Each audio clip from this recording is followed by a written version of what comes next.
Okay, let's give this a go, see how it turns out for us this morning. All right, so I'm going to be, this is video number 38. I'm going to be doing the problems in assignment A21. And the difference this time from previous problems is nothing's in terms of pi.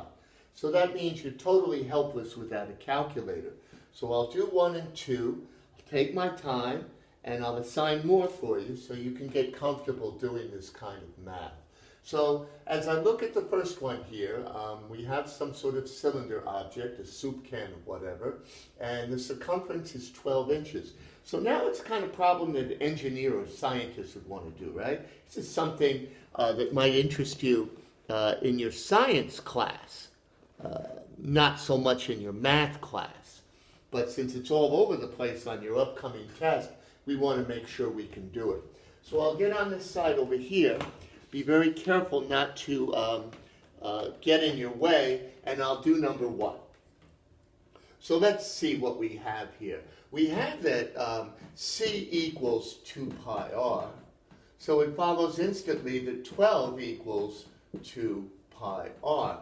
I can't calculate the volume unless I know the radius.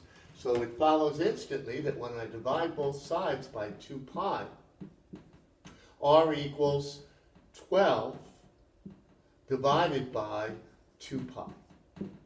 And I think most of you can get that down. Best to simplify. So that means that 12 divided by 2 is 6 over pi equals r. So now I grab my trusty calculator and I open it up here and I divide 6 divided by the pi button. It will work and you'll be in the ballpark. You'll be a little bit off if you use 3.14. We'll talk a bit more about that later.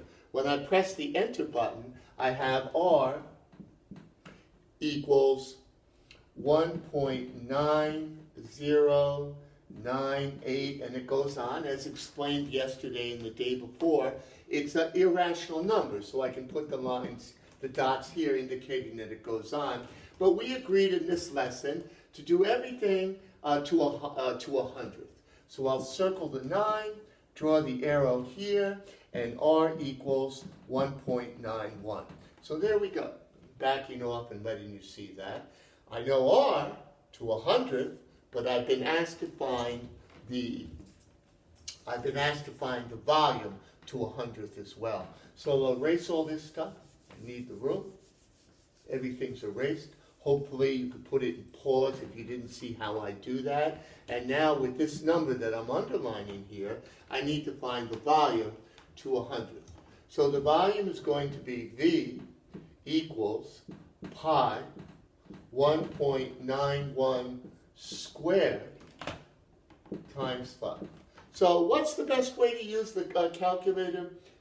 In my experience, and I do have to confess I'm not an expert on it, I don't find the subject particularly interesting, you go left to right, and you definitely follow order of operations. That's really important. Failure to do that, and you're going to be in all sorts of trouble. So let's do it. Left to right, you should be working with me on your calculator when I clear everything up. I have the pi button, multiplication, 1.91 squared times 5. And so it should work out nicely, and we get a number here, and I'll just write it right out. I get 57. I'm reading off my calculator now. As I said before, if you're using 3.14, your numbers will be slightly different than mine, but not so much. 3.04, I stop at the 4. Again, remember, anything multiplied by an irrational number is irrational, and pi is most certainly irrational. And then again, I do my little rounding here, and I come up with the answer, 5.730, or really in the terms that we would use, 557.3 cubic inches. And this would be what the engineer or his correlative, the scientist, would be interested in. Okay? I'll give you another one just like that for tomorrow. No problem. Okay? All right, so now we, a little bit of glare here, let me close that. I erased number 1, all the data there. I'll give you another one, let me know if there's trouble with this. A lot of kids are having trouble with this, they did let me know that. Here we go, the same problem. This one's a little easier, but notice the diameter is 9 inches. Okay, so I guess they're playing games here. Again, as always, I draw a perpendicular bisector, and the radius is 4.5 inches. Again, once you see inches, you kind of know it's a scientist's problem. It's a precision problem in the sense that maybe there's some sort of food product or something that you need to know the volume of this. So now, again, I'm going to go, I have to figure out the height here in order to calculate the volume.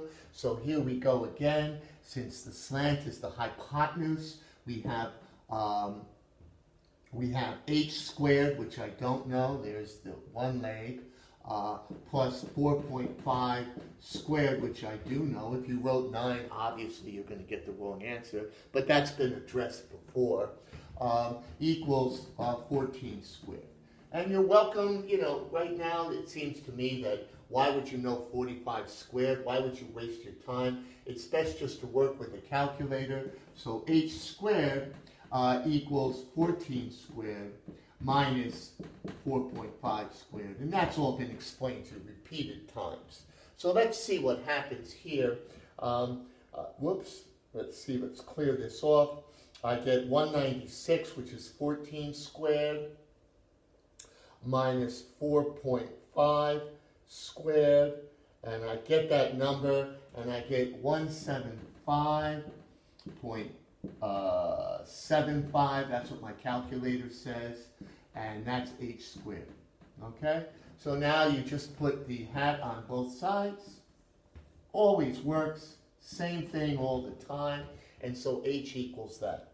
So now you press your yellow button, or whatever the color of that button is, look for the square button, and then you place 175.75 inside.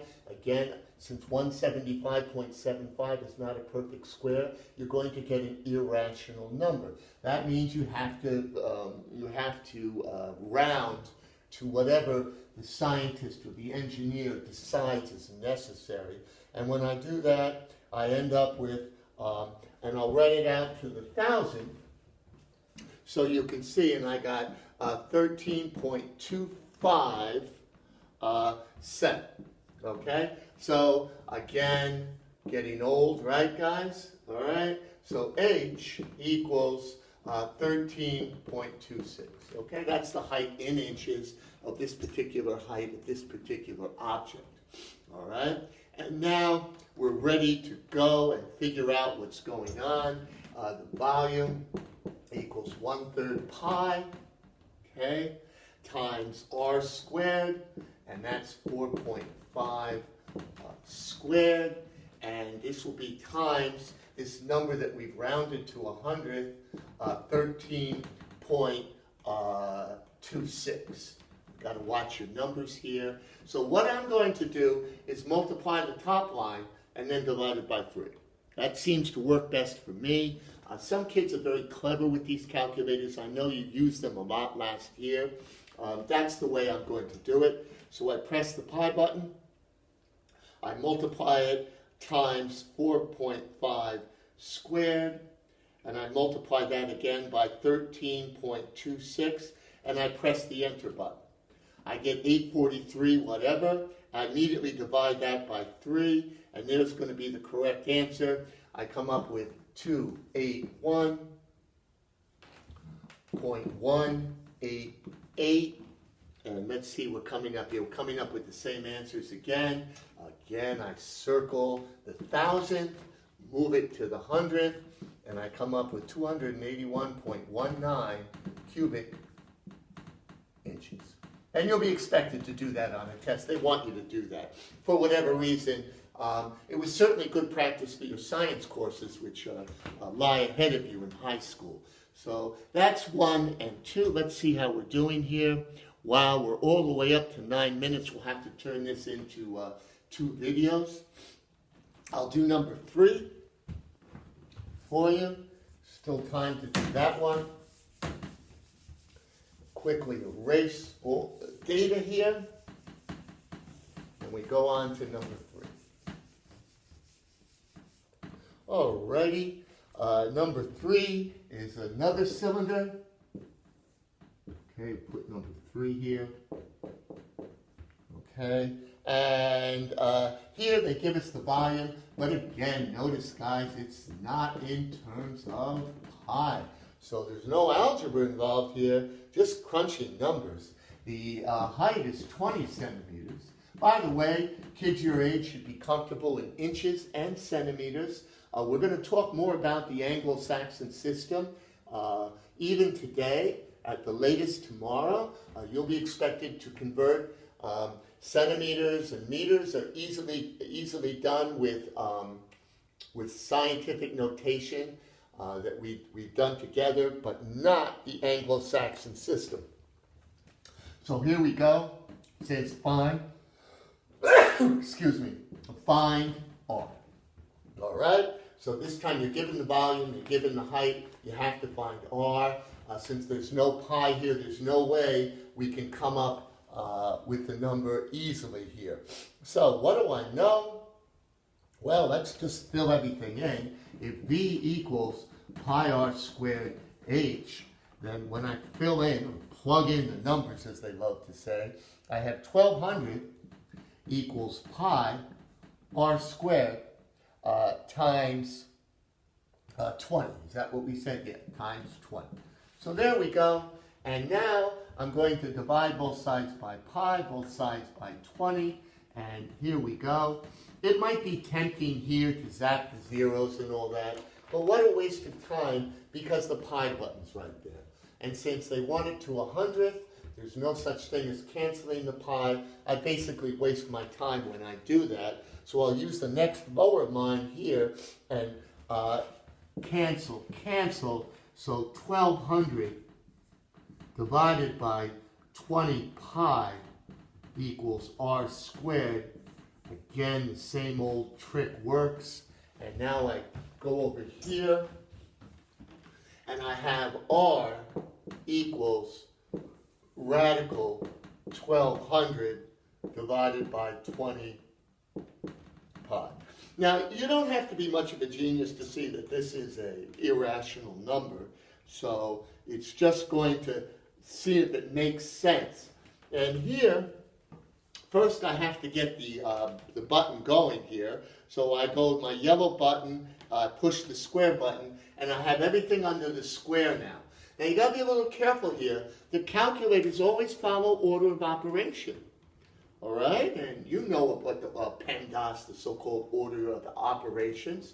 So I'm going to do everything under here, and I have 1200 divided, but now I need parentheses because if I don't put the parentheses here, it's going to divide by 20 and then multiply by pi. So that's the reason these calculators work that way. You'll see more of that in high school. Your teachers will talk more about that. So I'm putting this in parentheses, as you should do, and I multiply that times pi, and then close it off. And then I have to close it off again because I have everything under the radical sign. And when I push the button, I end up with, trying to find the dot here, I end up with R equals 4.37 0. Okay, so there we're good on that one. We don't even really have to do this. It's just a formality. So that the radius equals 4.37. Now linear centimeters. A lot of kids confuse linear, square, and cubic. Big mistake. You should be totally, utterly aware of that. Okay, I'm going on 15 minutes. I got to stop this baby.